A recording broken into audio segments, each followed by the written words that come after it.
Okay, our very last video. Congrats to you if you've made it this far. So we want to 37, use spherical coordinates to integrate that function over a region with bounds y is less than or equal to 0, x squared plus y squared plus z squared is less than or equal to 4, z is less than or equal to minus 1. So f of x, y, z is equal to square root of x squared plus y squared plus z squared. I think we can go ahead and just instantly write down, we know that's going to be rho is what we're going to be integrating. And our bounds are y is less than or equal to 0, x squared plus y squared plus z squared is less than or equal to 4, and z is less than or equal to minus 1. So for this, very quickly, rho squared is less than or equal to 4, or rho is less than or equal to 2. So we are inside. So let's draw a sphere of radius 2. So what's going on here is that z is less than or equal to minus 1. So there's like z is less than or equal to, z is equal to minus 1. We're taking kind of like the bottom quarter. It's less than the quarter, but from like if we were to project this into the zx plane, for instance, or the zy plane. Oh, that's not going to work. Zx plane, it'd be down here. That's the region that we'd be thinking about. So, okay, let's think about what this is saying here in terms of our bounds. We're looking for bounds on theta, on phi, and on rho. We've already got our upper bound on rho here as 2. The only thing that has to do with x's and y's is going to be this y is less than or equal to 0. So we are over here on the left side of the xy plane. So that is theta runs from pi over 2 to 3 pi over 2. So now we just have to figure out phi and phi bounds and the lower bound on rho. So for the lower bound on rho, realize for fixed phi, our allowable values of rho run from here to here. So that ends at 2. They start when z is equal to minus 1. So let's translate z is less than or equal to minus 1. So z is rho cosine phi. And so what we've got is rho is, let's divide both sides by cosine phi. Minus 1 divided by cosine phi. But realize that this is when cosine phi is negative. So we are working with negative values of z. Cosine phi is somewhere between pi over 2 and pi. So this means we've got values of phi where cosine phi is negative. So we just divided by a negative number here. So we have to change the direction of our inequality. This goes to minus 1 over cosine phi. So that's our lower bound on rho. And it might look a little bit weird. It might look like we're saying rho could be something negative because the numerator is negative, but the denominator is also negative. So this whole thing is a positive thing. Life's good, nothing terrible is going on here. Now to figure out our bounds on phi, so we can go anywhere 0, pi over 2 to pi. We can't go past pi, but we can go all the way to the South Pole. So our values for phi go all the way up to pi. They start, we have to figure out what is this phi value that ends at this angle, where this and this intersect. So that's the intersection of z is equal to minus 1, which is rho cosine phi is exactly equal to minus 1, and the circle here is rho is equal to 2. So what do we end up with? 2 cosine phi is equal to minus 1, cosine phi is equal to minus 1/2. This happens when phi is 2/3 pi. So at this point, we've got all 6 of our bounds. We already translated our integrand into the appropriate language. So we are integrating theta is running from pi over 2 to 3 pi over 2. And phi is running from 2/3 pi to pi. And rho is running from -1 over cosine phi to 2. The thing we're integrating was rho. Our Jacobian is rho squared sine phi, of course.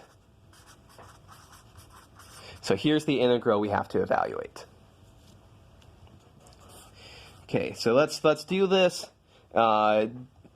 Theta bounds we can split off by itself. And of course, that's just going to give us a factor of pi here times everything else that's coming up. And so then we also have, so phi is running from 2/3 pi to pi. When we integrate rho times rho squared, we're integrating rho cubed.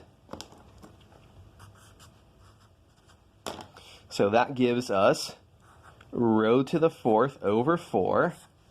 Plug in rho from -1 over cosine phi to 2.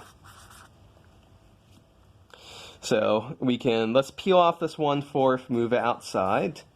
So our phi integral to evaluate is 2 pi over 3 to pi. And then when we plug in 2, we get 16. Remember, I already moved outside that 1/4. And then when we plug in -1 over cosine phi, we end up with 1 over cosine phi to the 4th. And then, what did I forget? I forgot to copy down that sine phi, so I know I better have it down here. Okay, so this is the phi integral we're left with having to compute at this stage. I'm going to break this into 2 parts.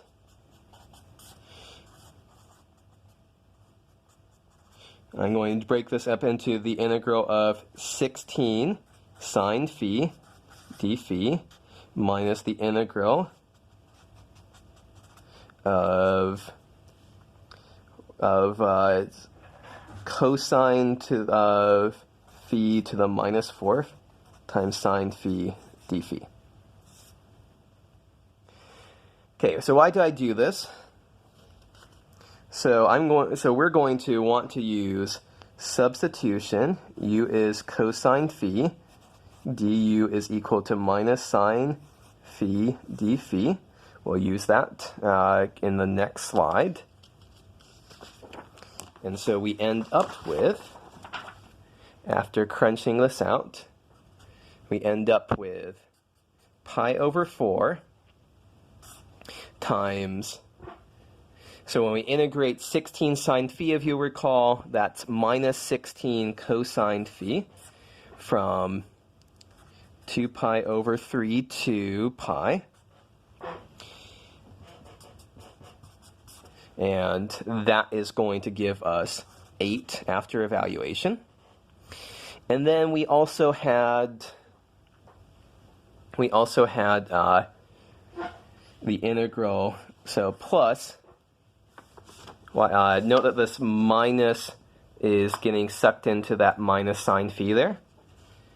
So we have plus the integral of u to the -4 du. And when we change our bounds here, when phi is 2 pi over 3, u is going to be -1/2. And when phi is pi, u is -1. So there is the integral we are doing here. So we end up with, so when we integrate this, u to the -3, and we plug in -1/2 to -1.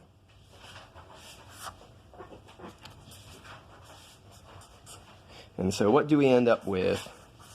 8 minus 1/3 times plug in minus 1 into here, we get minus 1, plug in minus 1/2 into here, we get minus 8, and so if I've got the right number of parentheses, there is our final answer. Okay, so once again, the really tricky part of this is getting the stuff on the slide done, figuring out where the bounds are. Everything else is bookkeeping. Okay, our very last problem, 38. Show that the line integral, this line integral, blah, blah, blah, is independent of the path C, and evaluate it if C is any path from 1, 0 to 0, 2. So a couple things going on here. So the first thing, so the integral over C of 2x sine y dx plus x squared cosine y minus 3y squared dy. This is, remember, I like to translate this into our usual notation, 2x sine y, comma, x squared cosine y minus 3y squared. So this is the integral over C of f dot dr. And then the second thing to note is that it said it's independent of the path C. So independent of the path C must mean that f here is conservative. So our goal right now is to show that f is conservative, and we're going to do that by finding a potential function for it. So v of xy is the integral of the first component here, 2x sine y, with respect to x. And that is x squared sine y plus something that potentially depends on y. Vx comma y is the integral of x squared minus x squared cosine y minus 3y squared, the second component there. And so we get here x squared sine y minus y cubed plus something that potentially depends on x. And so pattern matching, we see we got x squared sine y in both places, got minus y cubed here, that must be part of this, nothing else, so we can just say our potential function is x squared sine y minus y cubed is a potential function. We can find other potential functions just by adding constants here, but we just need one.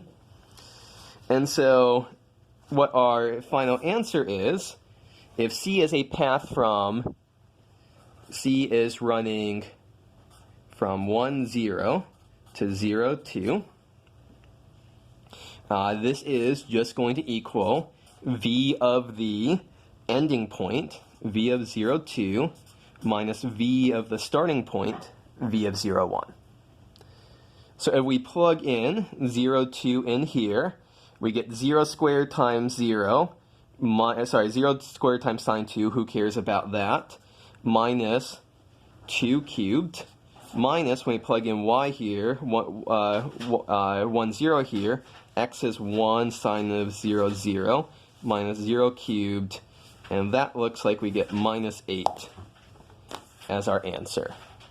So this is a path from 1, 0 to 0, 2, so it doesn't matter if we go in a straight line or we go in some really weird path. Both of these line integrals, any line integral from here to here of this vector field is going to be minus 8. So I didn't ask you to do this, but of course on a examination I could ask you to do this in a couple different ways. I could ask you to find a potential function and evaluate this using a potential function.